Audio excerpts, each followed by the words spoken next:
Isaac. Bonjour Diane, bonjour Eric, bonjour Jean. C'est l'équipe au complet. Hein. Je suis content de vous voir galoper à nouveau avec votre petite cheville. Oui, la nature fait bien les choses, ça se répare. Et puis ça vous donnera plus d'agilité pour donner certains coups de pied aux fesses à certains. Exactement. Qui en ont besoin. Donc on va parler incessamment sous peu. Incessamment sous peu tout à l'heure. Alors, commençons par Bruno Roger Petit, journaliste au magazine Challenge, qui ne semble pas apprécier le côté catholique de François Fillon. Il déclare « François Fillon est le candidat hégémonique de la droite Manif pour tous, c'est entendu. Son équipe de campagne ressemble à une procession de Pentecôte. Que vous inspirent ces propos ?» C'est très révélateur de la haine de ce genre d'individus envers tout ce qui est catholique. Et ça... Alors, c'est amusant de voir leur haine. Ils ne sont pas très cohérents, parce que quand un certain Manuel Valls fait allusion à son amour éternel pour Israël, etc., du fait de sa femme, etc., mais surtout de ses ascendances juives, puisqu'il faut savoir que c'est un marin espagnol des Baléares, faire allusion à son amour éternel d'Israël, ça ne dérange personne. Totalement, eux, ça ne les dérange pas. Mais par contre, que Fillon fasse allusion à sa catholicité, alors là, horresco referens. Donc c'est très intéressant, c'est démonstratif. Mais je crois que c'était une excellente chose de relever le propos de cet individu que l'on avait déjà épinglé dans la politique il y a quelques mois, justement à cause d'autres déclarations anticatholiques de sa part. On arrête là. Certains, Hervé-Ryssen vous reprochent, sans vous nommer, mais c'est assez transparent, d'apparaître trop favorable à François Fillon ou à Marine Le Pen. Que leur répondez-vous ? Il y a quelque chose de tout de même très curieux dans ces milieux dits de droite extrême. Je dois dire que j'apprécie les livres que Hervé-Ryssen écrit. Bon, c'est un petit peu toujours la même chose sur le problème juif. Mais ce que je ne comprends pas, c'est qu'ils n'ont, dans cette mouvance, pas la moindre notion de tactique et de stratégie politique. Quel est le problème aujourd'hui, pour nous, nationalistes ? Nous avons une situation donnée, avec deux personnages qui se rapprochent plus ou moins de nos positions, avec d'un côté Fillon qui, de façon répétitive, proclame qu'il est catholique, malgré toutes les attaques dont il est l'objet. On vient d'en parler d'ailleurs à propos de Roger Petit. Marine Le Pen qui est tout de même moins nette sur le sujet, mais qui fait toujours peur tout de même au système. Alors, qu'est-ce qu'on fait ? On les attaque bien en tête, ou on essaye de leur faire comprendre un certain nombre de choses pour leur faire partager nos positions. C'est ça le problème. Ce que j'essaye de faire, c'est ne pas envenimer les choses avec des gens qui sont relativement proches de nous de par certaines propositions. Voilà. Alors, on se ghettoise de plus en plus en se contemplant le nombril, les pieds dans les pantoufles, bien au chaud. Nous sommes les meilleurs, nous avons raison, mais en dehors de la réalité. Or, on a une réalité politique avec deux personnages qui risquent d'être tous les deux au deuxième tour. Qu'est-ce qu'on fait ? On les attaque bien en tête, je me répète, ou on essaye d'avancer nos pions à travers eux. Vous savez très bien que, par exemple, par rapport au Front National, j'ai dit que fondamentalement, ce qui m'intéressait dans le Front National, c'est que ça nous serve comme explosif par rapport au système. Eh bien, j'en dis autant pour Fillon. Quand je vois comment Fillon est attaqué tous azimuts, non seulement par la gauche, mais y compris dans ses propres milieux, parce que c'est tout de même pas triste. Regardez les attaques dont il a été l'objet de la part de ce pseudo-catholique de Bayrou, c'est incroyable. Se dire catholique aujourd'hui, c'est rédhibitoire, c'est une insulte pour eux. Alors voilà, il y a tout de même une certaine proximité, et c'est ça que je plaide. Alors si ces gens ne comprennent pas, je parle de Ryssen, la bande à Rivard et compagnie, tant pis pour eux. En fait, il me semble que Hervé-Ryssen reproche à Fillon notamment d'assister à tous les dîners du CRIF et aussi d'avoir pour conseillère en communication... Je sais tout ça. Bon, François Fillon est un homme politique. Il reçoit des invitations. Qu'est-ce qu'il doit faire? Ne pas se rendre, d'ailleurs, entre parenthèses, je me rappelle parfaitement qu'à certaines époques, on avait reproché à François Fillon de ne pas être présent à un dîner du CRIF. Voilà, des dîners du CRIF. Donc, il ne faut pas généraliser non plus. Et là encore, je fais modestement cette réflexion. Que devrait-il faire? Ne jamais y aller? Alors à ce moment-là, c'est la guerre déclarée avec le milieu juif. Bah oui, et puis que dire de Trump dans ces cas-là? Et alors de Trump aussi. Bah oui. Alors ils adorent Trump, ces milieux-là, Ouais. et ils disent du mal de Fillon. C'est pas cohérent. Et il faut savoir, un homme politique officiel reçoit des invitations. Est-ce que le fait d'accepter une invitation fait que l'on appartient à la structure qui vous invite? Je dis non. Je serai président de la République, je recevrai une invitation comme ça, mais j'irai, je ne vois pas d'inconvénient, ça ne veut pas dire que j'en ferai partie. Non, je sais pas, ces gens se ghettoisent eux-mêmes, ils n'ont pas besoin de nos ennemis, ils se ghettoisent eux-mêmes, ils sont plus parfaits que parfaits, le problème c'est qu'ils n'arriveront jamais à rien. Alors, Emmanuel Macron a rassemblé plus de 10 000 personnes pour son premier meeting. En se plaçant au centre, est-il vraiment un danger pour Valls ou... En tout cas, c'est ce que les milieux hostiles à François Fillon et à Marine Le Pen cherchent à faire croire. Ça, c'est évident. Pour eux, et d'ailleurs, il n'y a qu'à voir comment Macron a émergé sur la scène politique. C'est un homme qui est fabriqué par les médias, et ce qu'il y a derrière les médias, comme l'a été Sarkozy. C'est la planche de salut pour les mêmes individus qui sont derrière tout ça. Ça fait beaucoup penser en fait avec à Pompidou, avec la banque Rothschild, etc. Oui, bon alors Pompidou, oui, non. Pompidou, la loi de 1973 qui faisait que la Banque de France ne pouvait plus prêter à l'État français sans intérêt et que l'État français était obligé de se rabattre sur les banques privées. Suivez mon regard, c'est-à-dire Banque Rothschild et compagnie, toute la haute finance juive internationale. Donc, voilà, périodiquement, le monde juif sort un candidat et bien entendu, les médias se précipitent pour jouer du tambour et monter en épingle le personnage. Alors, petite observation, je pense que soit François Fillon, soit Marine Le Pen, au moment de la campagne pour les présidentielles, relèveront la chose. Macron a été ministre de l'économie. Qu'est-ce qu'il a fait quand il était au gouvernement? En gros, il a mis la question. La France s'est enfoncée, toujours un peu plus, avec l'aide de Valls, Cazeneuve, Hollande et compagnie. Alors, est-ce que c'est ça? Un individu comme ça qui peut relever la France? Hier, je me suis planté, mais aujourd'hui, je vais faire nettement mieux. Bon, il faut arrêter. C'est le candidat de la banque, c'est tout. D'un autre côté, Marine Le Pen fera aussi remarquer que François Fillon était 5 ans, non seulement ministre, mais premier ministre. C'est tout à fait juste. D'ailleurs, il s'en est défendu en disant « ça vaut ce que ça vaut ». Moi, j'aurais été à la place de Fillon, j'aurais déménagé la première année de sa cohabitation avec Sarkozy. Alors il plaide en disant que ses amis du Parlement lui avaient demandé, l'avaient imploré de ne pas le laisser seul face à Sarkozy. Ça vaut ce que ça vaut. Maintenant, ceci dit, un individu peut avoir eu un certain parcours et regretter ce parcours, et en tirer les leçons.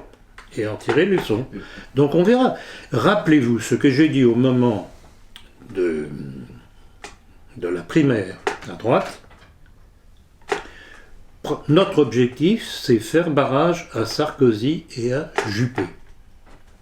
Et Fillon a parfaitement joué le rôle que l'on voulait lui faire jouer.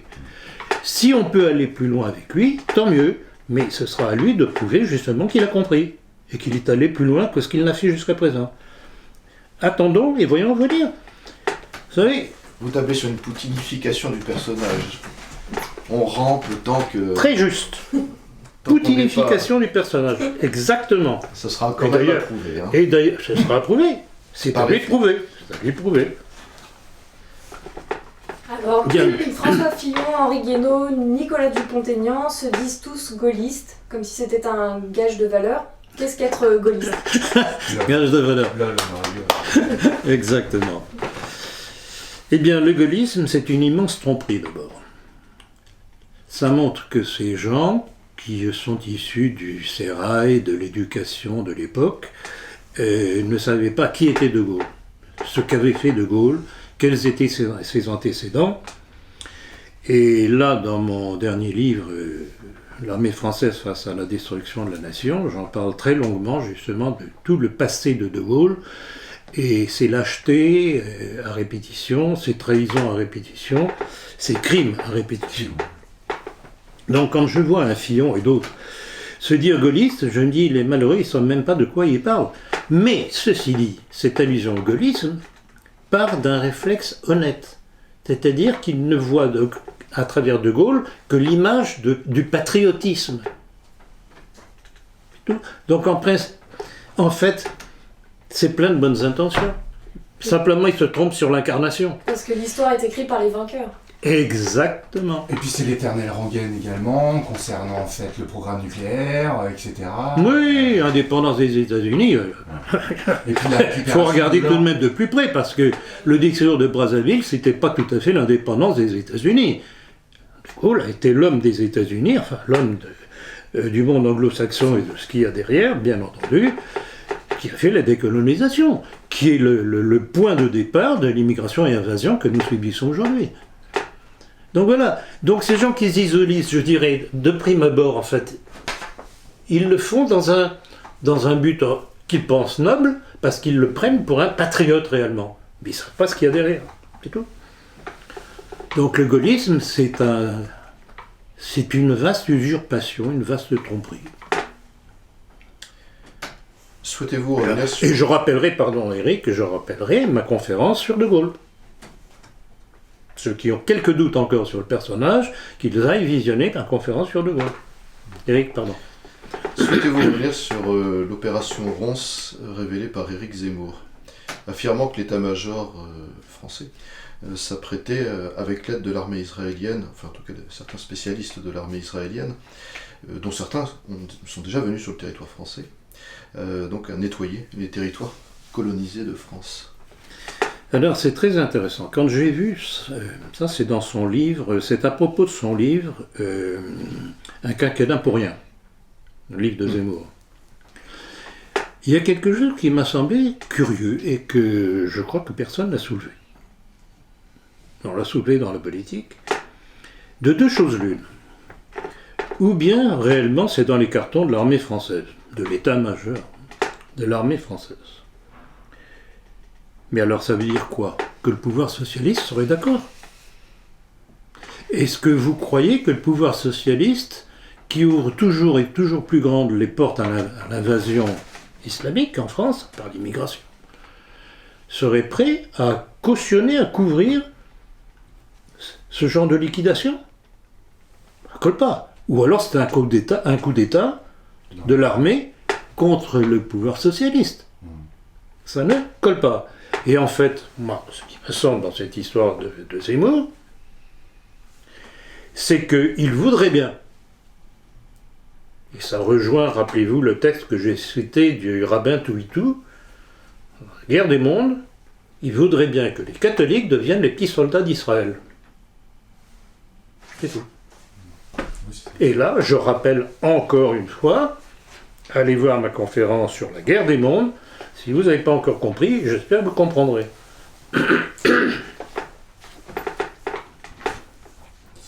En visite à Jérusalem, Estrosi a accordé une subvention de 50 000 € à l'argent des contribuables, une association paragouvernementale qui soutient la colonisation dans les territoires occupés. Mais c'est la parfaite démonstration de la connivence de ces milieux, soit enjuivés, soit d'origine juive. Jean Estrosi, qui est toujours d'ailleurs un des chauds partisans de Nicolas Sarkozy. Donc, c'est toujours la même chose, il se sert de l'argent du contribuable français pour aider à la colonisation de la Palestine par les Israéliens. Alors, est-ce qu'après on est surpris d'avoir des attentats dits islamiques contre nous. Et là, je voudrais tout de même revenir là-dessus, ces attentats, de tous les aspects curieux de ces attentats, où on nous sort des islamistes. Mais finalement, tous ces attentats, à qui servent-ils en définitive? Ben, ils servent à faire peur au milieu catholique en France, aux Français en général, face à l'islam. Or, qui nous impose cette immigration? Qui a imposé la décolonisation et qui nous impose cette immigration, invasion? Mais ce sont les milieux juifs, je regrette beaucoup. La LICRA, toutes les lois qui sont faites pour empêcher de dénoncer ce processus, mais qui est-ce qui est derrière? Et puis des enjeux stratégiques qui n'ont rien à voir en fait. Ça n'a strictement rien à voir à faire. Donc vraiment, on prend les Français et les catholiques pour les derniers des crétins, ce qui n'est pas tout à fait faux, hélas. Alors, pouvez-vous rappeler qui est Vincent Peillon, candidat à la présidentielle? Un joli produit de ce qu'est la République judéo-maçonnique française depuis la Révolution française. Alors, ça, c'est un sujet qui m'est à cœur. C'est pour ça que j'ai toujours des petites munitions dans ma poche.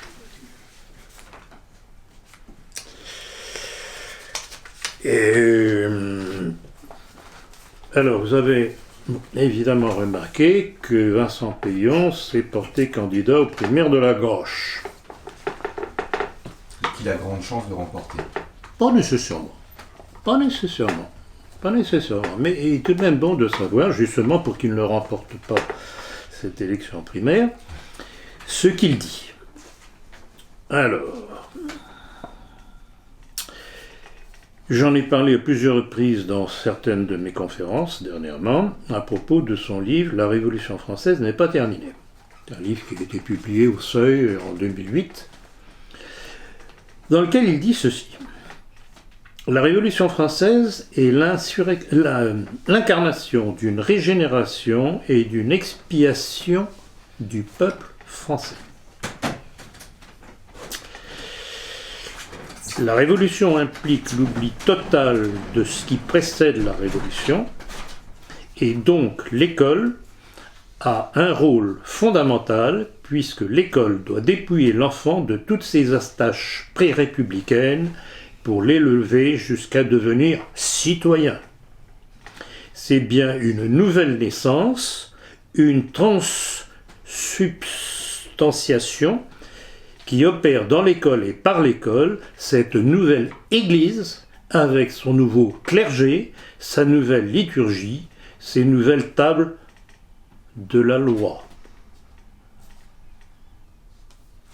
On ne pourra jamais construire un pays de liberté avec la religion catholique, ni avec le protestantisme que l'on ne sait pas acclimater. Donc, même le protestantisme ne trouve pas grâce à ses yeux. C'est assez amusant. Donc, voilà quelques extraits de ces positions. Je voudrais revenir tout de même parce que c'est fondamental pour comprendre ce qu'il y a dans le crâne de ces gens par rapport à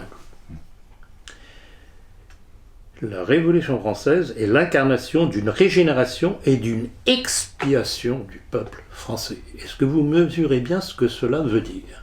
Ils veulent changer le peuple. Ils veulent changer le peuple. Et ils veulent surtout supprimer l'héritage chrétien de la France. C'est ça qui est à la base. C'est l'éternelle haine, l'éternelle obsession du peuple juif. Rappelez-vous comment je martèle régulièrement à travers différentes conférences, cette obsession du peuple juif qui n'a pas eu le Messie qu'il attendait, qui devait lui donner le pouvoir sur le monde et qui s'institue son propre Messie, celui du monde. Tout est là, dans cette haine juive qui transparaît à travers tous leurs textes, Péon. C'est ça qui est derrière. Nous, le peuple élu, vous devez disparaître pour que nous puissions nous imposer. Et rappelez-vous, je vais encore en parler cet après-midi dans ma conférence, certains passages du discours de la leçon rabbinique du rabbin Toulitou, mais c'est invraisemblable, ces gens sont des malades. Voilà, donc, alors, autre chose, ce sont les déclarations de Payon. Mais il y a aussi, ce qui est bon de connaître, ce sont ses ascendances. Alors, là aussi, petite note, rappelons que Vincent Payon est le fils de Gilles Payon, banquier et communiste notoire, directeur général de la Banque commerciale pour l'Europe du Nord, l'Eurobank, qui fut la première banque soviétique hors URSS qui finançait le Parti communiste français. Voilà l'ascendance de Payon. Son grand-père maternel était le fils aîné du rabbin Félix Blum. Et son oncle maternel n'est autre que Étienne-Émile Beaulieu, alias Blum, inventeur de la pilule abortive rue 486, connu pour ses effets hémorragiques.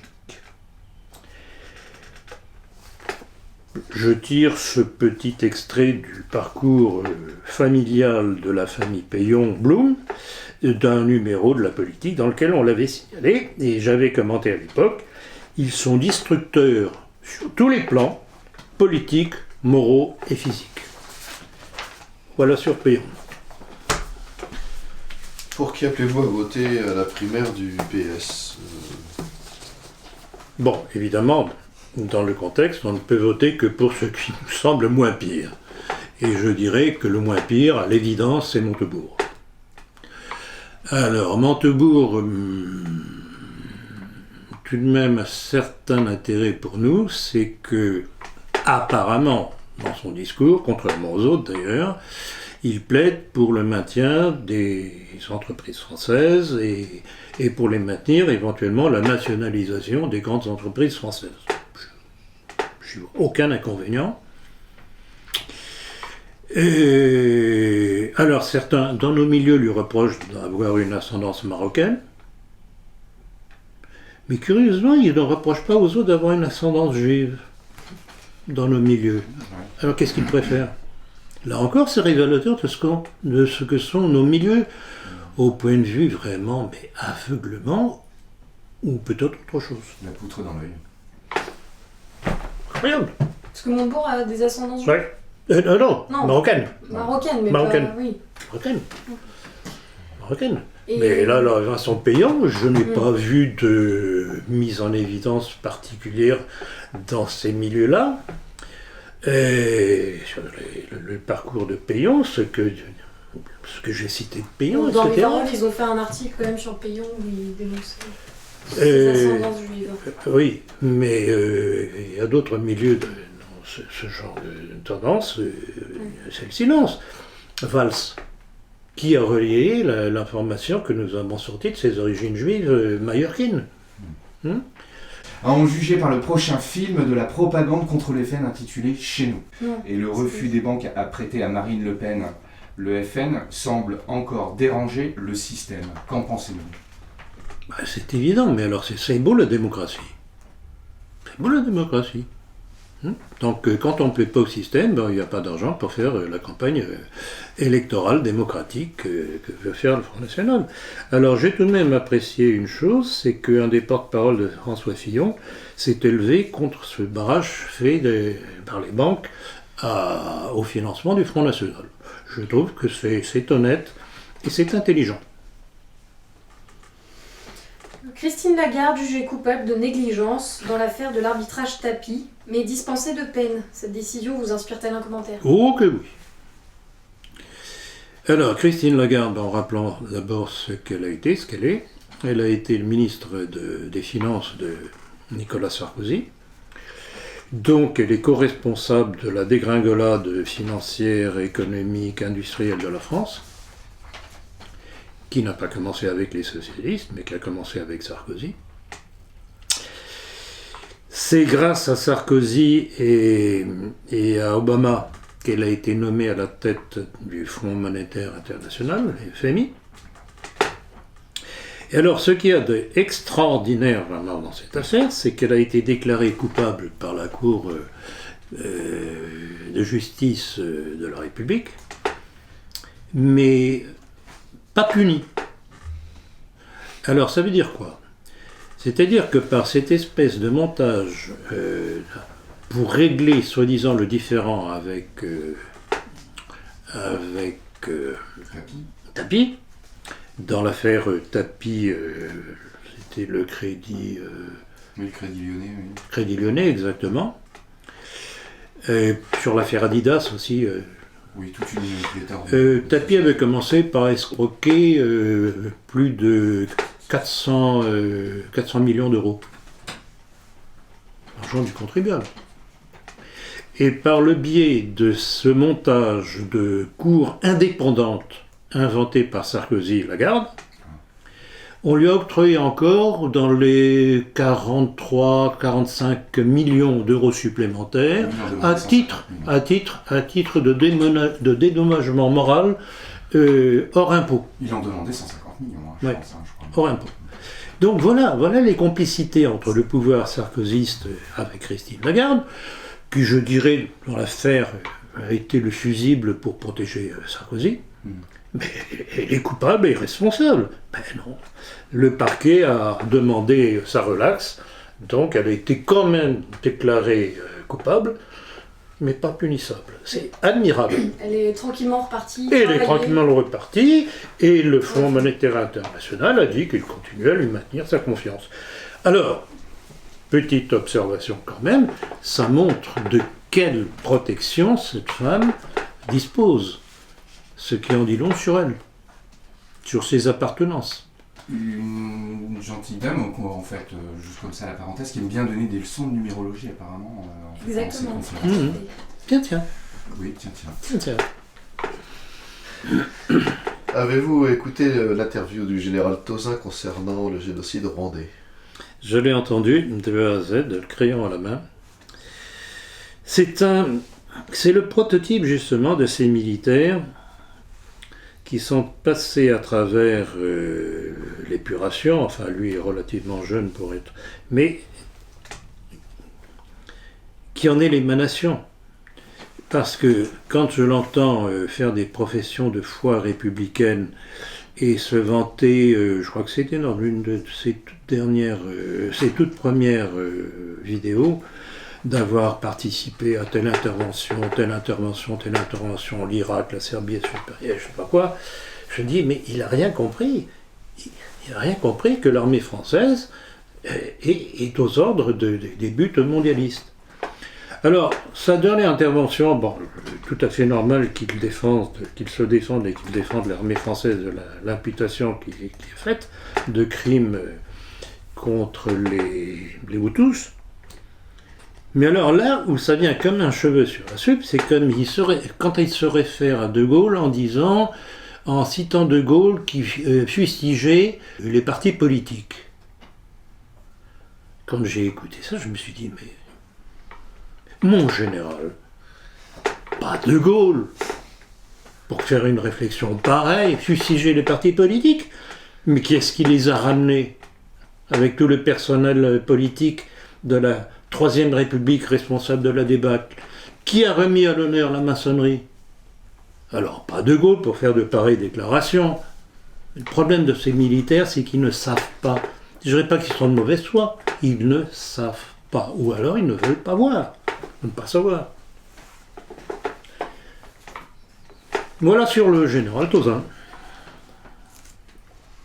Alors, suite à une épidémie de grippe, 13 morts en 15 jours dans une maison de retraite à Lyon. Peut-on établir un lien avec la vaccination et que dire également de cette proposition visant à rendre 8 vaccins supplémentaires obligatoires chez les enfants? Alors, il y a une chose, j'ai vainement cherché sur les bulletins télévisés une information sur ces malheureux vieillards qui curieusement sont morts les uns après les autres dans cette maison de retraite. C'est tout de même assez particulier. Ont-ils été vaccinés ou pas? Alors, ce que je peux vous apprendre, c'est que mon propre fils, militaire, un grand gaillard, bien constitué, force de l'âge, qui a été obligé de se faire vacciner, parce qu'on est libre en France, n'est-ce pas? Même si vous ne voulez pas être vacciné, vous devez être vacciné. Si vous êtes infirmière, si vous êtes militaire, ceci ou cela. Il s'est tapé une de ces grippes carabinés après la vaccination. Alors, ces malheureux vieillards ont-ils été vaccinés? Motus, on n'en sait rien. C'est tout de même curieux qu'ils se mordent les uns après les autres. Bon. Moi, je suis donc pour un certain nombre de vaccins qui sont indispensables, la diphtérie, le tétanos, la polio, et on arrête là. Alors, quand maintenant la chère Marie Sol-Touraine veut nous rajouter 8 vaccins avec les supports chimiques qui sont dans ces vaccins, qui sont les vecteurs de nombre de maladies qui se déclarent par la suite, dont la sclérose en plaques. Et rappelez-vous, ça on l'a signalé déjà à plusieurs reprises dans le temps, et ces militaires américains qui avaient été envoyés en Irak pour la deuxième guerre contre Saddam Hussein, qui avaient été vaccinés justement. Les milliers de militaires qui ont déclenché des scléroses en plaques par la suite. Alors, on a beau avoir, et c'est connu tout de même des services sanitaires français, ils ont certainement toutes ces données. Pourquoi est-ce qu'ils cherchent toujours et encore plus à faire vacciner les gens? C'est de l'euthanasie progressive. Et puis on sent la main des lobbies... Et alors, c'est le lobby pharmaceutique, exactement. C'est le poids des lobbies pharmaceutiques. Et en plus, on a toute raison de penser que ça fait bien longtemps que ça dure, et on peut se rappeler en fait de l'épidémie de grippe espagnole. Mais bien entendu. À la fin de la Première Guerre mondiale. Bien entendu. Ouais. Bien entendu. Et puis rappelez-vous toute cette campagne pour la grippe H1N1 qui avait été faite par la petite Bachelot. Hein? Mais alors là, vraiment, ce qui a été très intéressant, c'est que les Français ont très très peu marché. Et dans la politique, je me rappelle, j'avais fait 2 éditoriaux là-dessus en disant attention, attention, attention. Et il y a plusieurs scientifiques, notamment anglo-saxons, américains et anglais, qui avaient mis en garde en disant attention justement au support du vaccin. Support, je ne sais pas, je ne suis pas assez chimiste pour ça, qui déclenche les scléroses en plaques. Alors, en France, on a eu quand même des auteurs qui ont été assez costauds, donc c'est peut-être l'occasion de rendre un hommage à Claire Séverac, qui avait en fait écrit Le complot contre la santé. Tout à fait, qui malheureusement est morte curieusement. Très morte, oui, très curieusement. Bon, ça peut arriver à tout un chacun. Ça a été assez rapide, c'est curieux. Et puis le professeur Joyeux aussi. Professeur Joyeux qui s'est fait, je ne sais pas où ça en est cette histoire-là, qui s'est fait exclure de l'ordre des médecins, s'il vous plaît. On se rappelle aussi à cause de ses positions justement très, très justes et très équilibrées contre un certain nombre de vaccins. Et quand il exige qu'on remette en vigueur le TTPR, c'est-à-dire les 3 vaccins polio, diphtérie et tétanos, silence sur la ligne. Ils veulent imposer ces vaccins multiples. Alors concernant le don d'organes, la législation vient d'être modifiée, rendant le don systématique. Pourquoi selon vous un tel changement? C'est curieux. Bon, probablement parce qu'il n'y avait pas suffisamment de gens qui acceptaient le don d'organes. Et alors là, je vais faire état de mon expérience en tant que médecin, que neurochirurgien. J'ai constaté lors de l'exercice de mon métier qu'au nom du don d'organes, bien souvent des patients étaient débranchés alors qu'ils n'étaient pas tout à fait morts. Parce que les organes étaient plus viables à ce moment-là. Donc attention, attention, attention. Et là encore, où est la liberté du citoyen? Puisqu'on veut le rendre obligatoire, comme les vaccins. Où est la liberté? D'où la formule que j'utilise avec un petit sourire en coin, et dire qu'il y a des imbéciles qui ont fait une révolution pour être libres. Visez 1789 et compagnie. Ils sont en train d'en faire une seconde là, pour avoir le droit d'être euthanasie apparemment. Oui, la liberté du citoyen. Magnifique. Pour certains internautes, Internet est une arme de surveillance mondiale qui nous désarme par l'isolement et l'impression d'activisme créé. Qu'en pensez-vous? Alors, c'est vrai en partie. C'est vrai en partie, ça j'en suis parfaitement conscient puisque après moultes hésitations, je me suis mis sur les réseaux sociaux, que ce soit Twitter ou Facebook. Quand je vois certains messages de gens, jeunes ou moins jeunes, qui se défoulent sur Internet et croient faire quelque chose, mais en sortant des trucs, des phrases explosives, etc. Il faut tous les buter, mais ils sont, encore une fois, je répète ma petite formule, ils sont les pieds dans les pantoufles, ils font rien. Ils se défoulent, c'est tout. Alors là, effectivement, Internet est un danger parce que ça permet à des gens, au lieu d'agir, de se défouler tranquillement dans leurs pantoufles et sur Internet. Donc c'est un aspect qu'il faut dénoncer. Par contre, Internet, je ferai observer, une fois de plus, c'est un outil. Ça dépend comment on l'utilise. Si c'est pour faire connaître nos thèses, qui auraient beaucoup plus de difficultés à être connues, puisqu'il y a tout de même un certain barrage, y compris dans nos milieux en ce qui me concerne, je constate que depuis que mes conférences et entretiens sont sur Internet, ça a explosé.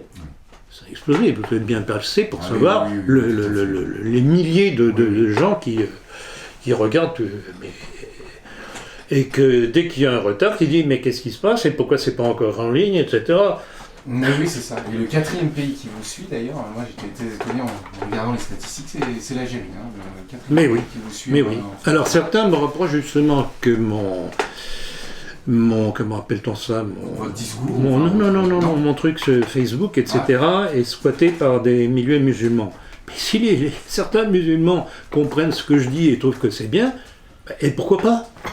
Moi, mon objectif, c'est de revenir à la situation qui existait des rapports entre la France et le monde musulman avant ce fichu criminel décret Crémieux. Ça, c'est peut-être un petit peu exagéré de dire que vous avez des nuées en fait, de musulmans autour de vous. C'est peut-être en fait certains qui veulent attaquer directement plutôt la réconciliation nationale à un sort. Mais bien entendu, ces gens-là veulent nous jeter dans les bras du judaïsme.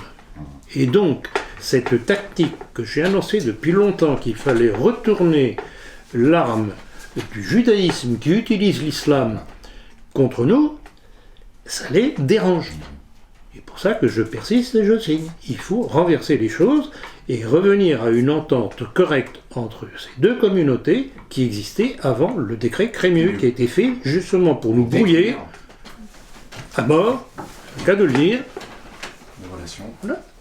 Et je vais en parler cet après-midi dans ma conférence. Bon, alors peut-être le moment est venu de parler de nos milieux et notamment d'une vidéo qu'a fait récemment Conversano suite à l'article publié dans La Politique. Vous voulez qu'on en parle maintenant? Ah, si vous voulez, on va s'en débarrasser. Bon, eh bien...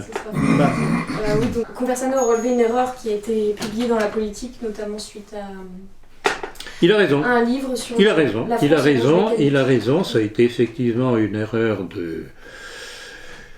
de transcription, tout simplement, je le reconnais, c'est la seule chose exacte dans ce qu'il a dit. C'est d'ailleurs très amusant d'écouter ce genre de déclaration qu'il a faite, parce qu'il se révèle particulièrement, et j'avoue que mon article, que je reconnais avoir été très provocateur, correspond à ma tactique du coup de sonde. Je voulais qu'il sorte de ses gonds. Il est sorti de ses gonds, c'est très démonstratif, et il l'a parfaitement démontré à la fin de sa tirade, en montrant ses fesses, une fois de plus. Alors, on avait entre nous discuté un petit peu si on allait mentionner une de ces vidéos dans lesquelles il faisait état de certains penchants. Alors je ne vais pas me salir la bouche, pas plus qu'aucun d'entre vous, en reproduisant ces termes. Je voudrais faire simplement allusion à une chose, c'est qu'il fait état de fantasmes homosexuels et d'une mentalité de soumission sadomasochiste. Alors il vous rétorquera qu'il jouait un personnage. C'est facile à dire, d'ailleurs c'est sa tactique. Il dit des choses. Alors reprenons l'histoire par exemple de son texte qui lui a été reproché par de nombreux milieux catholiques. Jésus m'a tué. Maintenant il nie qu'il l'ait fait, qu'il l'ait écrit. Voilà. Bon, curieusement, et je le signalais dans cet article du dernier numéro de La Politique, ça a été retiré. Et maintenant, dans ce dernier entretien qu'il a fait pour essayer de me répondre, il veut dit le qu'il va aller le remettre. Bravo. Ah ben d'accord, puis qu'il le remette. Il ne faudra pas qu'il s'étonne qu'on lui fasse pompon sur ses jolies petites fesses. Puis c'est pas vous. Bon, maintenant, on arrête ça, parce que les ordures, ça suffit. Henri de Lesquen vous a qualifié de musulman sur les réseaux sociaux. Que lui répondez-vous?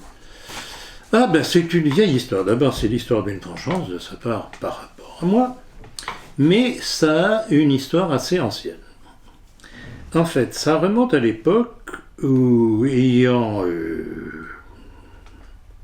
quitté Radio Courtoisie du temps de Serge de Beketch, qui voulait m'imposer de ne pas parler de ceci, de cela, pas besoin de vous faire un petit dessin. Il y avait eu un entretien dans le Canard de Serge de Beketch, le journal de la France courtoise, je crois, que c'était comme ça que ça s'appelait, où il y avait 2 ou 3 intervenants, non, je crois que c'était 2 intervenants. Il y avait Serge de Beketch et Bernard Anthony. Et Bernard Anthony, c'est donc lui qui est à l'origine de la chose, ce qui ne m'étonne pas de sa part, disant que ma mère était musulmane parce que née en Égypte. Alors, cela faisait réponse, tout au moins c'était sa tentative de faire réponse, à mes accusations vis-à-vis de Beketch et de Bernard Anthony, de leur pas de judéité, bon, pour ce qui concerne Anthony, oui, enfin, vis-à-vis des deux, puisque Beketch aussi, j'ai sorti d'ailleurs le truc dans mon livre La maçonnerie sur ses origines. En fait, ce qu'il me reprochait, c'est justement de mettre en évidence le comportement d'Israël vis-à-vis des Palestiniens. Donc quiconque défend les Palestiniens est ipso facto musulman. Bon, alors, donc, cette histoire de Lesquen me traitant de musulman parce que ma mère serait née en Égypte, je lui ai répondu il n'y a pas tellement longtemps, et je le répète aujourd'hui, ma mère certes est née en Égypte, mais catholique, tout ce qui est plus catholique, mais alors, M. de Lesquen, qui lui est né au Maroc, ben, il est musulman.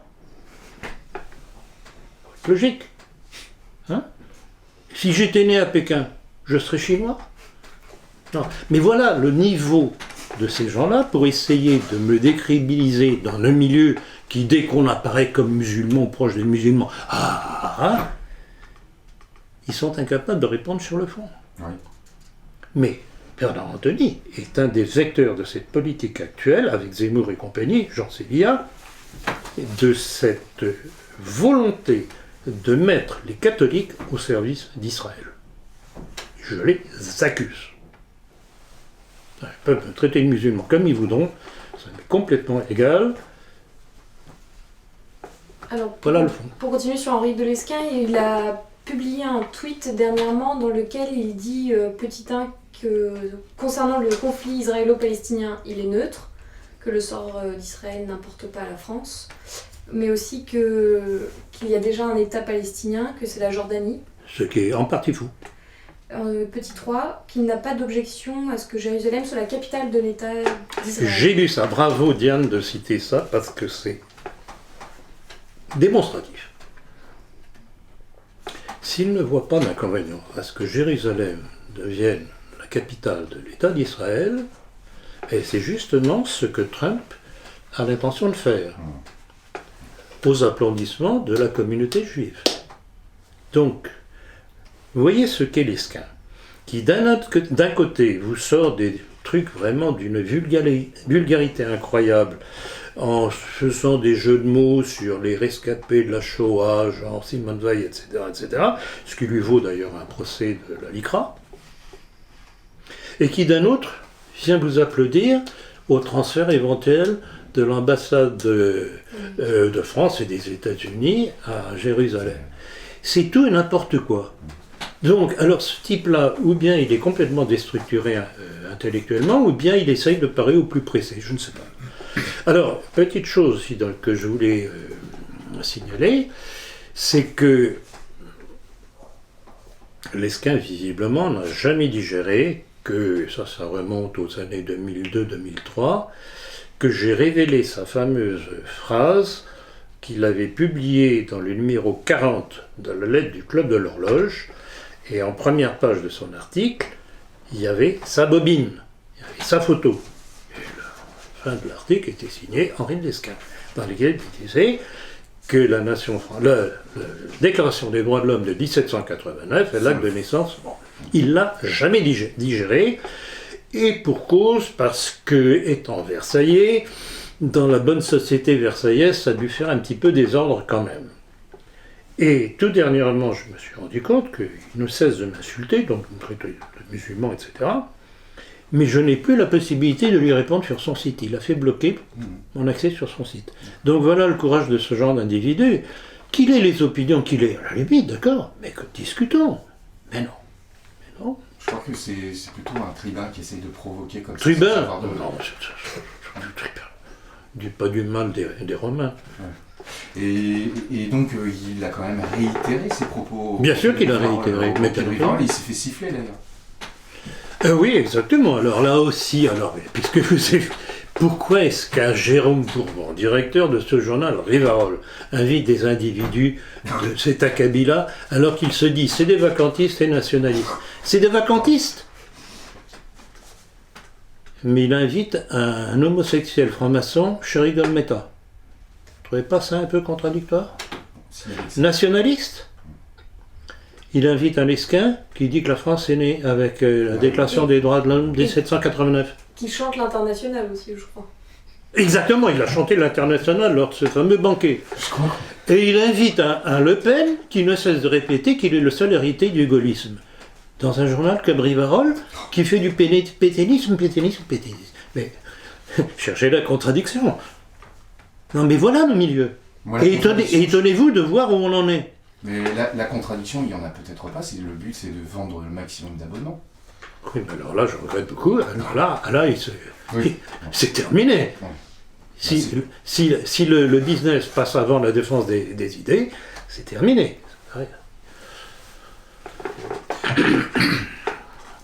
Pour Robert Ménard, plutôt que condamner Israël, nous devrions prendre sur Tel Aviv pour lutter contre les islamistes. Ne nous trompons pas d'ennemis. Que vous inspire ce tweet du maire de Béziers? Il est sur la même ligne que Bernard Anthony, Zemmour et compagnie. Toujours la même chose. Ils n'ont pas compris, justement. Mais c'est la politique de Gribouille. Où ils ne comprennent pas, où ils ne veulent pas comprendre que cet islam est l'œuvre du judaïsme depuis ses débuts. Que l'islam, et je rappelle encore une fois l'allusion que je fais à l'œuvre de Anna Zacharias, dont le livre s'appelle « Islam, création juive ». Dès le début, le judaïsme s'est servi de l'émergence de l'islam qu'il a plus ou moins suscité par Mohammed, qui a quand même été le serviteur du grand rabbin de Médine. Il faudrait tout de même que les musulmans aussi se rendent compte de ça. Si on veut les convertir un jour, ce sera un argument. Ce sera par ce biais. Je crois qu'il y a le père Marie Galès. Oui, père Marie Galès en a fait autant, j'allais en parler justement. Très bien. Donc, c'est documenté tout ça. Donc, Ménard se met à l'heure des Bernard Anthony, des Zemmour, etc. Et quand je vois, et j'en ai un exemple aussi à Toulon, il y a cet abbé, soi-disant tradit, l'abbé Loiseau, Fabrice Loiseau, qui, dans les 2 dernières réunions qu'il organise maintenant sous l'égide de Monseigneur Ray, évêque de Toulon-Fréjus, a invité Jean Sélière, qui nie le complot judéo-maçonnique, et qui invite, je crois que c'est pour le 16 janvier, une certaine Danielle Masson, qui fait partie de la bande de Présent, le journal catho-sioniste, comme je dis, pour parler de l'œuvre, de son livre, sur l'œuvre de Zemmour. Donc vous voyez, toujours la même chose, essayer d'attirer le monde catholique au profit du monde juif. On n'en sort pas. C'est pour ça que je canonne contre ces gens-là. Ils veulent faire de nous, d'ailleurs le rabbin Touitou, que je citerai cet après-midi, dit carrément que pour eux juifs, l'islam c'est leur balai. Pour les catholiques. Allez, on balaye les catholiques avec l'islam. Comment interprétez-vous cette glorification des racines pagano-celtiques présentes chez certains nationalistes, comparables aux pagano-ariani, enfin, ariens, société populaire? C'est une bonne question. Il y a, je crois, différents aspects. Il y a incontestablement pour certains une révolte contre l'évolution de l'Église catholique qui a complètement baissé les bras. Donc ils disent, bon, l'Église catholique, il n'y a rien à faire avec, et ils reviennent aux vieux fantasmes païens. C'est un élément d'appréciation, bon, ça vaut ce que ça vaut. Et puis, il y a aussi dans toute cette frange nouvelle droite, droite païenne, droite extrême, comme certains disent, en se gonflant les biceps après quelques pintes de bière, une certaine adulation du Troisième Reich, société de Thulé, qui était une des composantes du Troisième Reich. Le Troisième Reich, il y a eu de tout. Il y a eu des cathos, il y a eu des francs-maçons, il y a eu de l'ésotérisme à plein tube. Donc il y a ça, cette espèce de nostalgie du Troisième Reich qu'ils connaissent mal, d'ailleurs en plus de ça, qui donne cette espèce de teinte bizarre et ésotérico-paganiste. Je ne peux pas expliquer mieux. Mais c'est, bon, je dirais, sans grand intérêt. Aux États-Unis, que vous inspire l'équipe de Trump et ses premières démarches à Jérusalem? L'aide que lui a apportée Assange, qui semble avoir favorisé jusque-là davantage la faction mondialiste qu'il ne l'a inquiété. Pensez-vous que l'agenda enfin mondialiste soit vraiment bouleversé? Bon, il y a plusieurs choses là-dedans. Alors, premièrement, rappelez-vous ce que je vous ai dit au sujet de Trump dès le début de sa campagne. Je crois que c'est vous-même qui m'aviez posé la question. J'ai dit Trump, c'est pas lui qui m'intéresse, personnage m'horripile. Ce qui est intéressant dans son émergence, c'est ce que cela représente de dégoût du peuple américain vis-à-vis de l'establishment américain. Avec tout ce que cela comporte, les banques, la haute banque juive et compagnie. Et je disais, bon, attendons de voir venir ce qu'il va dire, ce qu'il va faire. Bon, on commence à le voir, et ce qu'on commence à voir n'est pas particulièrement rassurant, puisque une des premières choses qui ont fuité, c'était son intention de faire transférer l'ambassade des États-Unis de Tel Aviv à Jérusalem. On en parlait tout à l'heure à propos de la citation que vous avez très astucieusement citée de Lesquin. Il veut la guerre avec les pays arabes, enfin avec certains d'entre eux, il veut l'avoir. Et ça veut dire quoi? Ça veut dire que, et rappelez-vous encore une chose que j'avais citée au début, justement en ce qui le concerne, c'est qu'il avait commencé sa campagne électorale devant le Bnei Brit américain. Donc on n'en sort pas. Donc on va voir la suite. Bon, peut-être que ce sont des astuces de sa part, parce qu'il sait très bien quelles sont les pesanteurs de ce genre de groupe de pression aux États-Unis, qu'il va se révéler. Je signale simplement que cette annonce de transfert de l'ambassade des États-Unis à Jérusalem, ça ne va pas être apprécié. Même la Jordanie a rué dans les brancards. Bon, donc, je répète, attendons et voyons le client. D'ailleurs, Mahmoud Abbas est allé voir Poutine pour empêcher Et Mahmoud Abbas est allé voir Poutine. Alors,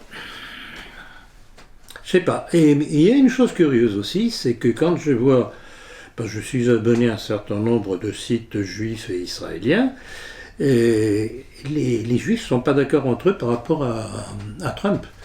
Il y en a qui disent « Ah ben c'est très bien, bravo, etc. » et d'autres qui disent « Oh, on ne le sent pas. » Donc là, encore une fois, ne nous précipitons pas.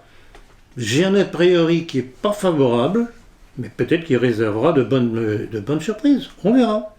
Ici, l'ensemble de la communauté l'a quand même rejeté, ici. C'est pas l'ensemble. C'est pas l'ensemble. Certains milieux, oui. Certains milieux, mais pas l'ensemble. Alors, évidemment que dans la campagne électorale, tout le système américain était contre lui, qui est tout de même assez intéressant. Mais alors justement, est-ce que pour arriver, il a donné des gages? Je crois qu'on Wait and see. Et sur l'aide que lui a apporté Wikileaks, l'aide que lui a apporté Wikileaks. Alors Wikileaks, je sais, on en a discuté. Wikileaks, il y a des aspects intéressants. Et comme vous le faisiez très justement observer, il y a 2 jours qu'on a discuté de ça, Wikileaks semble avoir varié dans le temps. Et Wikileaks, tout de même, c'est pas mal rapproché de Poutine. Oui. Il y a 3 parties. Il y a la première partie 2006, qui est celle avec Soros et les démocrates chinois qui veulent faire la révolution de couleur. Celle qui commence en 2008 pour se rattacher plutôt aux alternatives gauchistes. Oui, tout à fait. Et celle qui commence en 2012 avec Russia Today, les contacts avec la Russie. Et alors, ce qui est très curieux, bon, je ne sais pas si on en parlera tout à l'heure, mais quand je vois comment Poutine retourne des situations qui, au départ, ne lui sont pas favorables, en sa faveur, c'est assez extraordinaire. Et il saucissonne. Et je ne sais pas là aussi si vous allez en parler, mais bon, puisqu'on parle de ce genre d'attitude, regardez comment Poutine se sert de certains milieux juifs contre d'autres milieux juifs. Mais certains lui reprochent d'ailleurs d'être proche des Lubavitch. Oui, justement, c'est à ça que je faisais allusion, justement. Et il a l'art de vraiment de jouer des uns contre les autres assez extraordinaire. C'est un tacticien. Et rappelez-vous ce que j'ai dit dans ma conférence, sur Poutine, le grain de sable dans la machinerie du nouvel ordre mondial. Ce mélange de joueurs d'échecs et de judoka. Tout Poutine est là. C'est vrai qu'il fait jouer Berel Lazar contre l'institution rabbinique qui existait du temps de Yeltsin. Et même si on revient sur l'infiltration cognitive, donc type Wikileaks, c'est vrai qu'il se met aussi dans la poche Anonymous, qui était plutôt, là aussi, gauchiste alternatif. On sent qu'il pousse bien ses pions en divisant tout le monde. C'est un tacticien de première, ce que nos milieux, droite extrême, ne sont absolument pas. Ils ne comprennent rien à la manœuvre. D'où les Pierre Hillard qui le traitent de mondialiste, d'enjuivé, etc. Et certains qui disent qu'il est d'origine juive. Ça, c'est le pompon. Oui. En changeant le nom de sa mère. Un S à la place d'un C, ça change tout. Shalom. Est-il bon qu'il y ait aujourd'hui 21 000 militaires américains de la 6e flotte en Europe avec 6 bateaux et sous-marins nucléaires? Que la DGSI signe un contrat avec une start-up financée par la CIA, InQtel, pour le traitement de ces métadonnées. Et alors, question bonus, la CIA est-elle au service des USA ou est-ce que ce sont les USA qui sont au service de la CIA et de toutes ces agences de renseignement qui Bon, alors je continue à répondre non, évidemment, vis-à-vis de la première partie de la question. Et au sujet de la CIA, c'est très intéressant comme question parce que ça soulève le problème du lobby militaro-industriel des États-Unis, qui ne suit pas nécessairement ce que le président des États-Unis voudrait. Obama, que je ne peux pas voir en peinture, a été quand même en but à ce poids du lobby militaro-industriel qui tourne autour du Pentagone, avec les néoconservateurs. Et quand on voit comment Obama s'est abstenu pour une première fois de faire voter, d'imposer le veto des États-Unis à la résolution de l'ONU sur la colonisation israélienne dans les territoires palestiniens, c'est un petit peu la réponse de Obama à ce complexe militaro-industriel. Il y a un double pouvoir aux États-Unis. Un certain pouvoir présidentiel qui obéit plus ou moins selon les circonstances à ce pouvoir, ce contre-pouvoir, et puis il y a le poids du Pentagone et du complexe militaro-industriel. On dit que la communauté du renseignement regroupe entre 1 million et 1,5 million de personnes aux États-Unis. Il y a le meilleur et le pire dedans, puisque, rappelez-vous, et je l'ai signalé notamment dans mon livre « Le complot mondialiste », les premiers, à part nous, naissants, ce sont des officiers du renseignement américain qui ont mis en doute la théorie officielle du Pentagone sur la réalité de l'attentat islamique du 11 septembre. Donc il y a le pire et le meilleur dans le renseignement américain. Sur une telle quantité de personnes, c'est normal. C'est normal, et puis il y a des gens qui se rendent compte que, bon, on leur raconte des histoires et qu'ils le disent. Ce sont d'ailleurs, je crois que si je ne me trompe, je l'ai signalé il y a quelque temps, c'est dans le milieu du renseignement américain qu'on a fait observer que l'histoire des avions rentrant dans les tours, c'était un hologramme. Et quand on observe bien les photos, c'est flagrant. C'est de l'imagerie. C'est de l'imagerie. Hollywood. Hollywood. Le nouveau manuel des lois de la guerre de l'armée des États-Unis, deux aspects intéressants. Il donne l'autorisation de tuer les civils jusqu'à 10 civils par soldat, et aussi la permission de désobéir en cas d'ordre illégal. C'est aberrant. C'est contradictoire. C'est contradictoire. Et si un officier ou un soldat estime que tirer sur des civils est un ordre illégal. C'est contradictoire, mais c'est aberrant ce genre de texte, c'est aberrant. Et alors ça concerne qui? Ça concerne la communauté noire? Ça concerne des bons Américains blancs qui réagiraient contre l'establishment? Ça concerne qui? C'est le manuel des lois de la guerre. Ah non, mais c'est invraisemblable. C'est pour toute l'armée américaine. Ils sont des malades.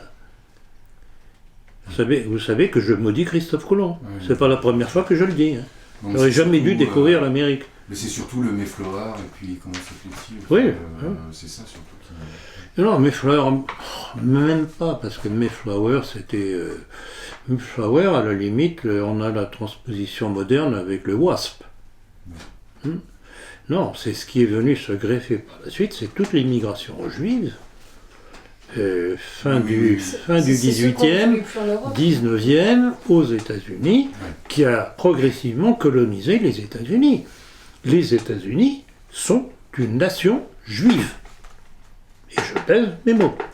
C'est une nation juive. Que vous inspire l'absence de vraie politique contre la dette provoquée par la finance cosmopolite, le prétendu relèvement de l'emploi dans la zone euro? N'est-il pas une farce aux frais de la paupérisation des travailleurs? Sur 9 millions de jobs créés sous l'ère Obama, la moitié sont payés au lance-pierre. C'est très juste. C'est très juste. C'est le seul commentaire que je puis faire là-dessus.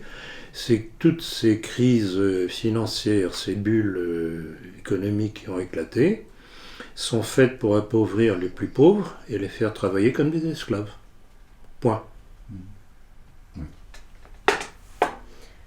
Que vous inspirent les plaintes de Farage de ce que le Brexit n'avance pas, faute de renouvellement du personnel politique? Je crois qu'il a tout à fait raison.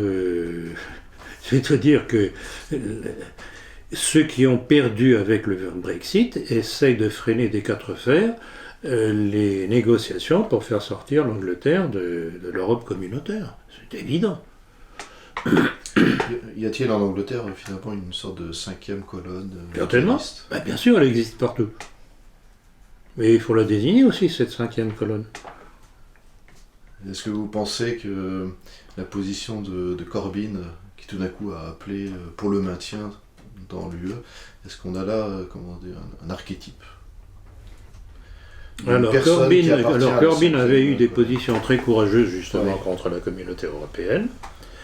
Corbyn, il faut le signaler pour ceux qui ne le sauraient pas, qui est le patron du Labour Party, le parti travailliste, qui a été terriblement décrié dans ses propres milieux, et à mon avis, il a cédé sous la pression. Donc il y a plus convaincant comment dire, pour quelqu'un qui appartient à la 5e colonne des européistes. D'accord. On revient un petit peu. L'obsession du mondialisme, c'est que l'Europe communautaire, puisque pour eux, l'Europe, c'est une étape vis-à-vis de la République universelle, par rapport à la République universelle, la gouvernance mondiale, comme on dit aujourd'hui. Donc évidemment, toute position dans certains pays qui pourrait amener à l'éclatement de l'Europe, pour eux, c'est la panique.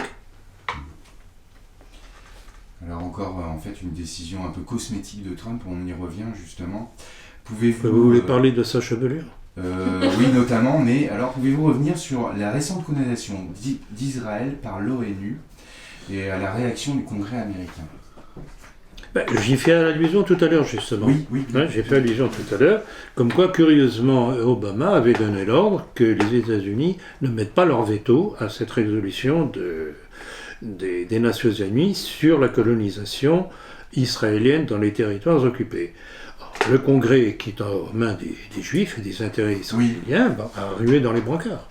En tout cas, ce qui est certain, c'est que pour une fois, les États-Unis n'ont pas mis leur veto à cette résolution des Nations Unies.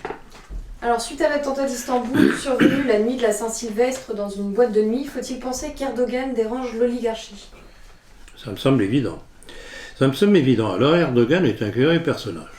Bon, incontestablement, il a l'ambition de revenir à un certain empire ottoman. Ça, c'est transparent.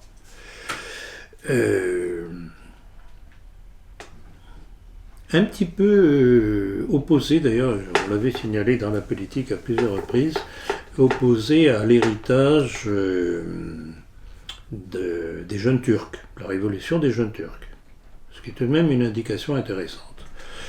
Révolution des jeunes Turcs qui a été une révolution marane turque, puisque le 10 mai, c'était des juifs convertis à l'islam. Les Donmé. Les Donmé. Alors, que s'est-il passé dernièrement ? Il y a eu cette tentative de putsch contre Erdogan avec un de ses opposants réfugiés aux États-Unis, un certain Gülen. Et Erdogan n'a pas apprécié du tout cette plaisanterie. Et il a clairement désigné les États-Unis comme étant derrière la chose. D'où, il n'est pas allé avec le dos de la cuillère, l'épuration dans tous les domaines. Bon. Et on a dit, d'ailleurs on l'a signalé dans la politique, qu'une fois de plus, qui était derrière ce revirement, un certain Vladimir Poutine, qui aurait prévenu Erdogan qui allait avoir un coup d'État contre lui, et dit-on, je n'en ai pas la preuve, mais ça a été écrit, qu'il l'aurait accueilli dans une des bases russes en Syrie.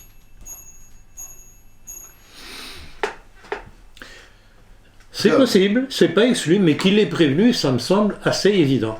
On voit encore une fois comment Poutine, regardant l'échiquier, son petit jeu d'échecs, dit « Toi, mon Dieu, tu te fais attaquer par les États-Unis, bon, tu m'as descendu des avions, j'ai pas du tout apprécié, mais on peut peut-être s'entendre, parce qu'après tout, ce que tu as fait, c'est pas bien contre mes avions et mes pilotes, mais tu as obéi aux États-Unis, alors bon, on va effacer tout ça, mais on renverse la situation. » D'où les accords économiques avec la Turquie, gazoduc et compagnie. Ça renverse complètement. Ah non, mais la politique de Poutine, c'est extraordinaire. En fait, le parti de Gülen lui avait fourni quand même ses cadres à une époque. Il a été très complaisant envers Daesh, et là on dit, hop, ça se retourne. C'était la politique américaine, mais bien sûr, c'était la politique américaine. Les Américains ont fait la bêtise, parce que c'est plus qu'une bêtise, mais je dirais pas le mot, parce qu'il y a Diane qui est là. Ce que je veux dire, elle en a entendu d'autres, je crois. Les Américains ont fait une vaste idiotie, connerie. Ça vous voulez entendre, bon d'accord. En soutenant ce coup d'État de Gülen, ils en payent les conséquences. Du coup, on va parler de cette percée de Poutine vers l'Atlantique, puisque dans le désordre, le Liban a fait appel à lui pour acheter des armes. Bon, on ne parle pas de la Syrie et de la Crimée, qui sont déjà une première poussée vers l'Atlantique. Bien entendu. La Libye a fait appel tout à à lui. fait. C'est tout récent. Tout à fait, c'est tout récent. Il soutient l'Algérie. Non, le Maroc. L'Algérie aussi. Il soutient aussi l'Algérie. Oui. Ah, d'accord. L'Algérie aussi. Livraison d'armes. D'accord. Et donc, il se fait inviter, il se fait vraiment inviter partout. Et là, Mahmoud Abbas fait aussi appel à lui récemment. On sent qu'il se crée le couloir vers l'Atlantique. Il est en train de rendre l'appareil aux Américains qui ont des bases un petit peu partout. Et petit à petit, ce qui vit, c'est... Joueur d'échecs. Récemment, le CFR s'est trompé dans ses prévisions pessimistes pour l'année 2016 à cause de la Russie. Est-ce que vous pouvez ajouter quelque chose Alors pessimiste, ça dépend dans quel sens on l'entend. Qu'il soit pessimiste maintenant de la façon dont Poutine a renversé la situation, oui. Mais Mais de toute façon, tablait sur un conflit. hein, Il tablait dans plusieurs prévisions sur des conflits ah ben, les conflits mondiaux, ben, on n'est pas tout à fait sorti. Hein. Oui, tant si. Concernant la politique intérieure de la Russie, le concept gauche-droite peut-il s'appliquer à la Russie de Poutine? Oui, certainement. Certainement parce que on voit très bien qu'il y a en Russie différents clans qui jouent. Et je me rappellerai toujours d'un entretien que Thibaut de Chassé avait passé dans Rivarol. Il était allé en Russie, invité par des groupements soi-disant nationalistes russes, et qui tapait à bras raccourcis sur Poutine. Alors, il ne faut pas oublier qu'il y a un certain... comment il s'appelle déjà? Vladimir, pas Poutine, mais Vladimir, qui apparaît comme le soi-disant la riposte nationaliste en Russie, et qui est d'origine juive. Donc, on voit très bien que c'est ce milieu assez... pas Jaruzelski, c'est... enfin bon, peu importe. Donc, incontestablement, il y a une dualité, mais là encore, cet individu, dont je ne me rappelle pas le nom, pas plus que vous d'ailleurs, sous prétexte de réaction nationaliste, sont contre Poutine.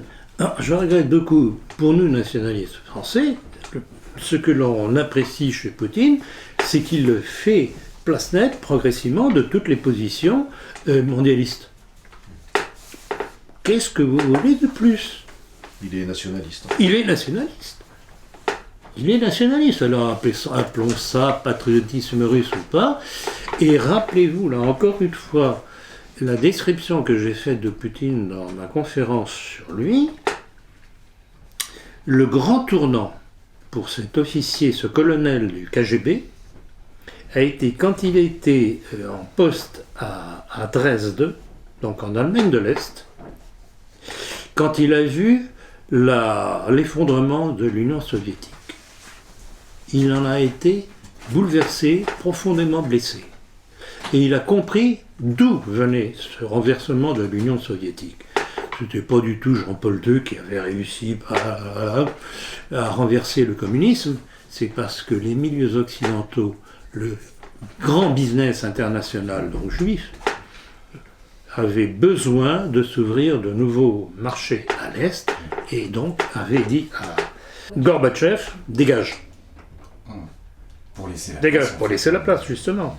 Et alors, c'est là qu'intervient justement l'astuce de Poutine, qui se trouve dans l'équipe d'Elstine, et qui, au lieu d'ouvrir sa grande gueule, comme le font les milieux de la droite, soi-disant nationalistes en France, est resté silencieux dans son coin, a pris les places qu'on lui donnait, est monté dans les échelons, est devenu Premier ministre.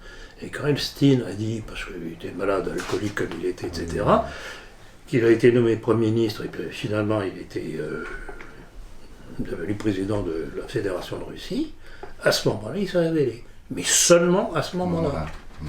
Ouais. J'espère qu'on pourra en dire autant. De Fillon. Ouais, oui, et voilà.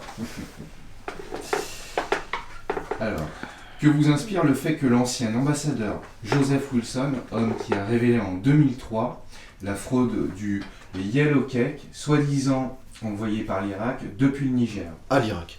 À l'Irak, oui, pardon. Alors, programme dans un documentaire passé sur France 5 en 2016, que le seul et unique but de l'invasion en Irak était la grandeur d'Israël, sans que cela fasse le moindre remous. Oui, effectivement, j'ai vu passer ça. C'est intéressant. Bon, il enfonce des portes ouvertes, hein, ça c'est évident. Depuis le temps, on l'a dit déjà, de la première guerre contre l'Irak, c'était au bénéfice du grand Israël. Alors pourquoi ça n'a pas fait des vagues? Parce que je crois que ils préfèrent mettre l'édredon quand ça les dérange, plutôt que de créer la polémique qui attirerait l'attention sur justement ce que ce Wilson en question dénonçait. Je pense que c'est uniquement la technique de l'édredon. On étouffe la chose qui nous dérange. En Mais- quel... Pardon. Excuse-moi. Et Wilson s'était signalé, pas seulement en 2004, mais en 2003. Il avait écrit un livre, il s'était vraiment opposé. Mais alors, je dois dire qu'à l'époque, même si nous dénoncions justement à qui ça allait profiter, la première guerre contre l'Irak, je ne me rappelle pas d'avoir vu son texte. Donc déjà, à l'époque, c'était plus ou moins étouffé. Oui, ça n'a pas fuité facilement. Exactement. En cas d'effondrement, pensez-vous qu'Israël préférera tout détruire, comme le déclare le professeur Karfeld, qui est un professeur israélien? Il déclare: Israël doit considérer le continent européen comme une cible ennemie, au cas où Israël ressentira l'effondrement définitif ou proche de ses frontières. Ça n'a rien d'étonnant et on avait déjà un avant-goût de ce genre de position avec Ariel Sharon, qui avait déclaré, je crois que c'était aux alentours des moments des attentats du 11 septembre, que si Israël était en danger, il n'hésiterait pas à déclencher la Troisième Guerre mondiale. Est-ce qu'on surestime pas un peu trop leur force ou leur pouvoir depuis Israël? Je pense tout de même que si jamais Israël s'aventurait dans ce genre de choses, il se passerait tout de même quelque chose. Et qu'ils n'auraient peut-être pas tellement, mais ils se sentent acculés. Moi, je suis persuadé qu'Israël vit ces dernières années. À moins de guerre mondiale, et comme le voudrait justement le rabbin Touitou, dont j'ai déjà parlé, mais vous allez entendre quasiment tout son discours que je vais citer cet après-midi dans ma conférence, c'est absolument hallucinant. Ces gens sont des malades. Il faut qu'Israël arrive, et il faut tout détruire avant qu'Israël ne puisse arriver. C'est invraisemblable. Ces gens sont des malades. Plutôt que d'appeler à une alliance avec les musulmans, ne faudrait-il pas mieux appeler à une conversion, comme le faisaient les L'un avant n'empêche pas Vatican l'autre. II? L'un n'empêche pas l'autre. Et c'est pour ça que je disais que une des meilleures façons d'arriver à convertir les musulmans, ce serait de leur rappeler d'où est sorti l'islam. Ce qu'ils vont m'entendre n'ont pas nécessairement apprécié, mais je regrette beaucoup, c'est historique. Encore une fois, je voudrais qu'on arrête de dire l'islam. L'islam est multiple. Il y a au moins deux branches. Au moins deux branches. Il y a la branche chiite et la branche sunnite wahhabiste. La branche chiite, c'est celle de l'Iran, celle de la Syrie, celle du Hezbollah, en grande partie. Hezbollah libanais. Je ne sais pas si vous avez vu dernièrement la déclaration de Nasrallah, qui est le patron du Hezbollah libanais, mais disant mais on est très proche des chrétiens, il n'y a pas de problème entre nous. Ce n'est pas le même islam. C'est comme si on voulait parler de la chrétienté, mais la chrétienté elle commence où? Elle se termine où? Aux protestants? Aux catholiques modernistes? Aux catholiques traditionnalistes? Ça arrête où? Il faut parler de choses ciblées, sinon c'est la tour de Babel. On pourrait faire la même remarque pour le judaïsme. J'ai suivi Oui, l'actualité, en partie. à cause de tout ce qui se passe là pour le transfert de l'ambassade.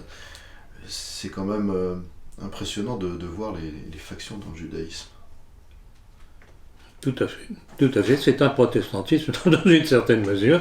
C'est que dénonçait Bossuet d'ailleurs sur les différentes factions protestantes.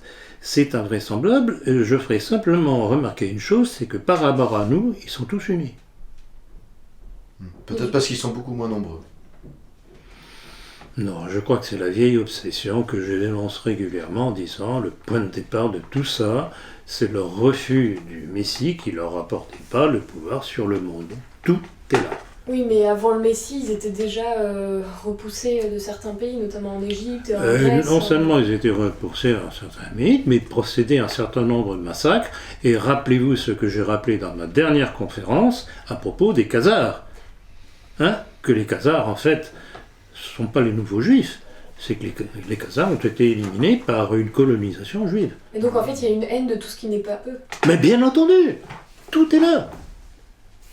Tout ce qui n'est pas eux doit disparaître pour qu'eux puissent s'affirmer. C'est bizarre ça. Ah non, mais c'est hallucinant.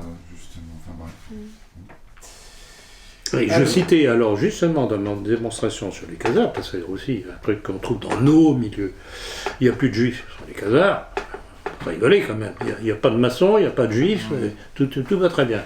Bon, et je citais un auteur juif qui le reconnaissait lui-même, que les juifs avaient pris la place des Khazars.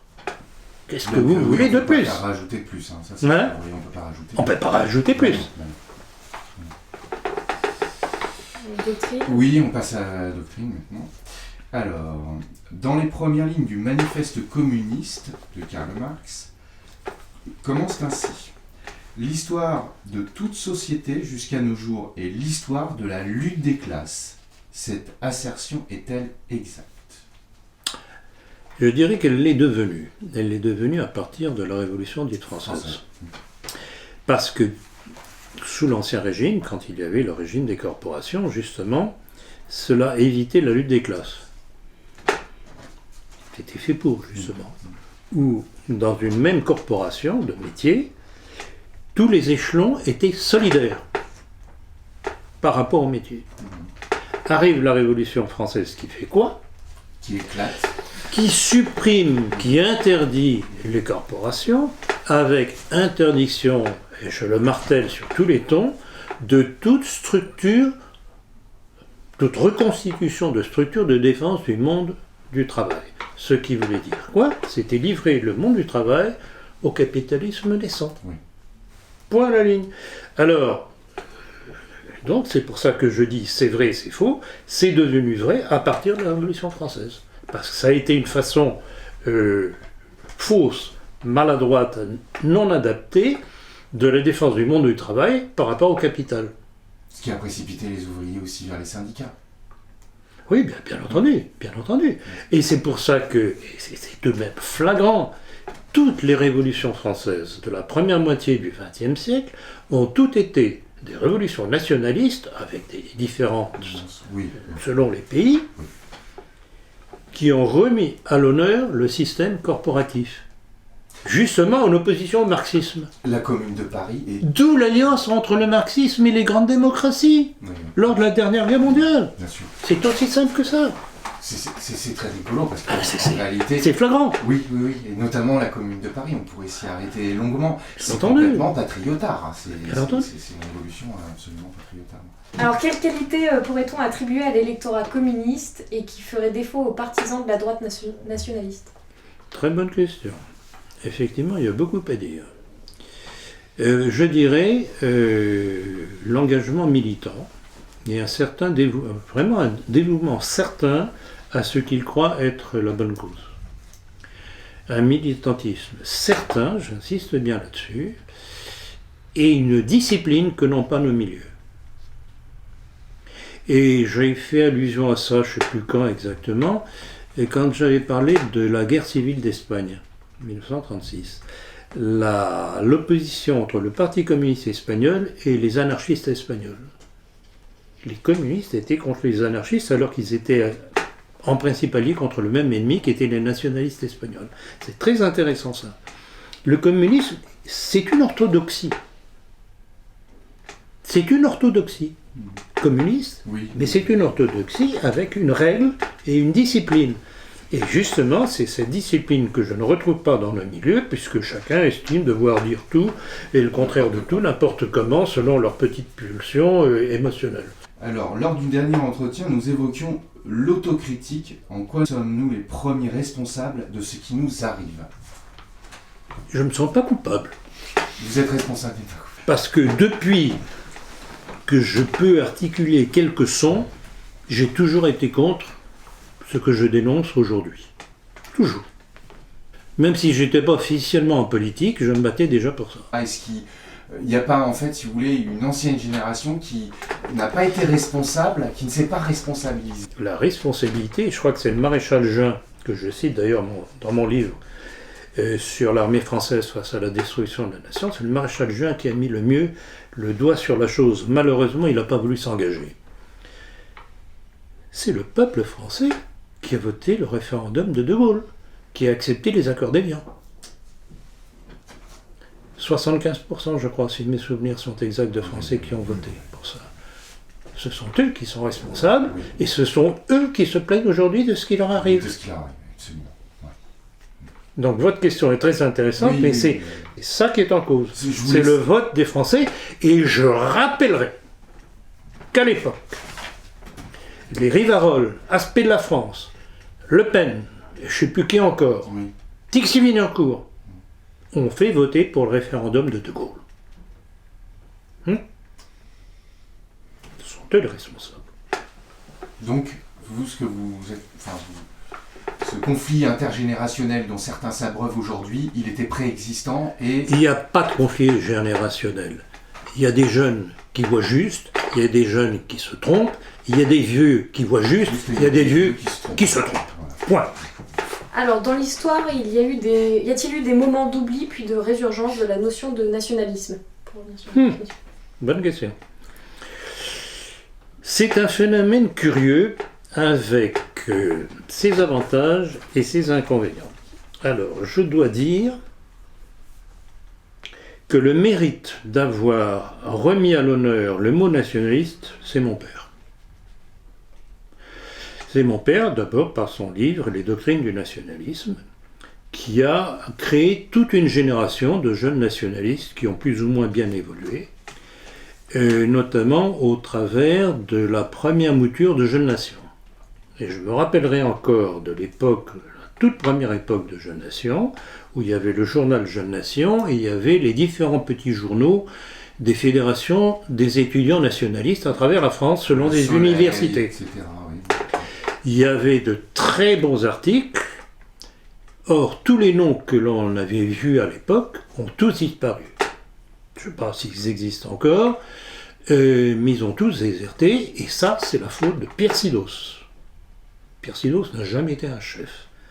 Il a toujours été un passif, et il a eu la chance d'avoir autour de lui une équipe qu'il n'a pas su utiliser. Et je rappelle là encore une fois, dans mon livre « L'armée française face à la destruction de la nation », je rappelle sa passivité lors de l'assassinat de 2 membres de Jeunes Nations en Algérie, qui étaient les représentants de Jeunes Nations en Algérie, par le gaulliste Jean-Jacques Suzini, patron de l'OS, derrière Salan, auquel il a fait porter le chapeau d'ailleurs. Sidos n'a jamais réagi. Sidos, c'est lui qui a nommé pour sa succession un certain Benedetti.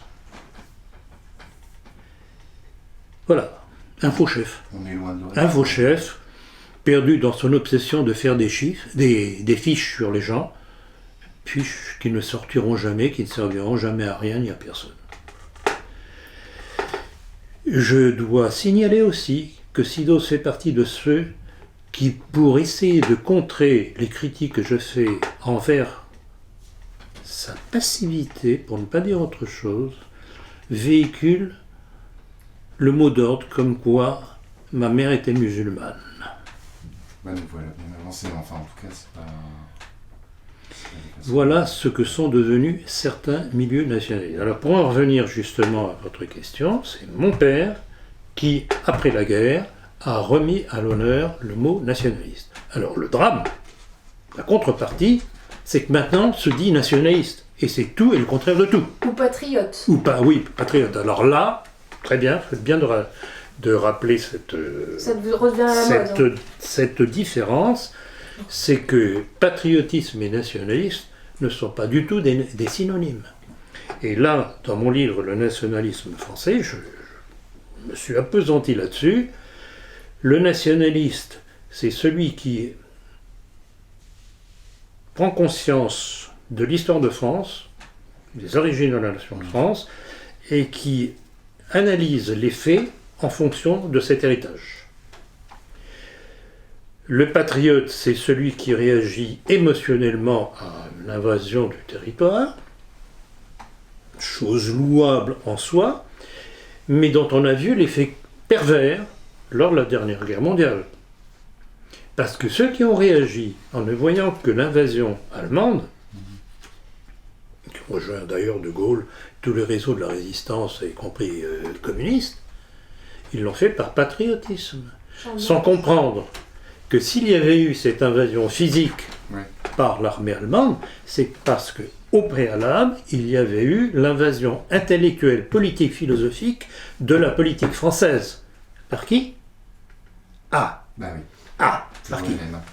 En fait, le nationaliste est forcément patriote, tandis que le N'est- patriote n'est pas Bravo, Diane. forcément C'est exactement ça. nationaliste. C'est exactement ça.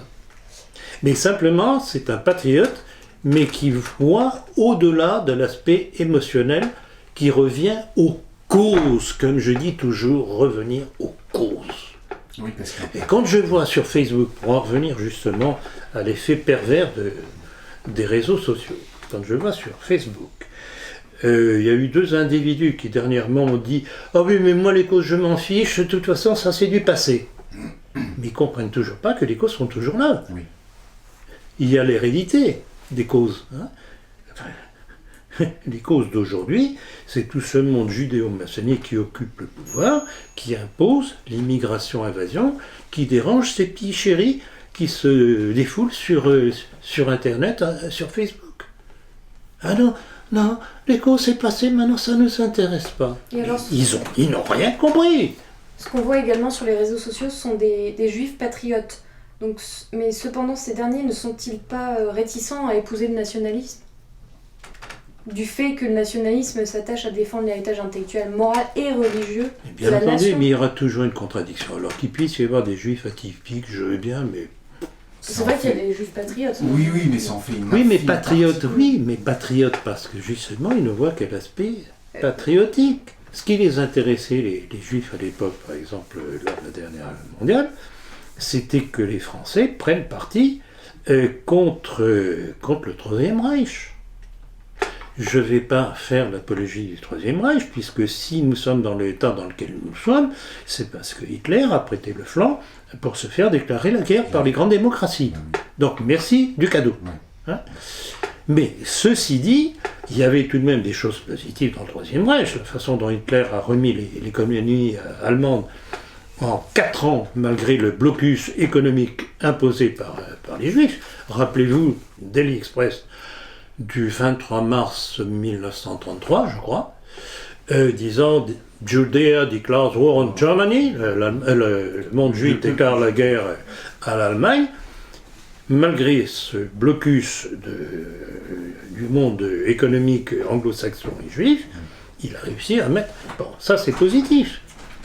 Il a redonné la fierté au monde allemand qui avait été humilié par les juifs qui s'étaient enrichis sur le dos des dépouilles du Deuxième Reich, après la guerre de 14. Et puis les amendes, enfin les ajournements en fait, qui avaient été demandés par la France et l'Angleterre après la Première Guerre mondiale étaient aussi... Ah ben, les traités de Versailles du Trianon préparaient la Deuxième Guerre mondiale. insoutenables. Ils le préparaient. Je ne sais pas s'ils l'ont fait exprès ou pas, mais en tout cas c'est remarquable. Donc, voilà, il faut bien voir les choses, examiner les choses froidement. Le Troisième Reich a eu des aspects positifs, il a eu des choses absolument Catastrophique aussi. catastrophiques.